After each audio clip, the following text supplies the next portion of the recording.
విజయవాడలోని farm house లో రెండో పెళ్లి చేసుకునేందుకు సిద్ధమైన ఓ భర్తని భార్య అడ్డుకునే ప్రయత్నం చేసింది.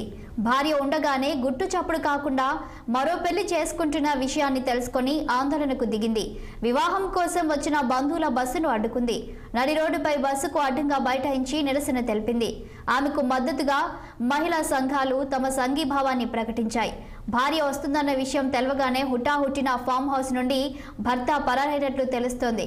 సంఘటనా స్థలానికి చేరుకున్న పోలీసులు ఘటనపై ఆరా తీస్తున్నారు.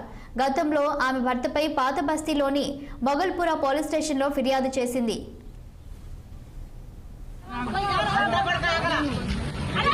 మనిషి బస్సు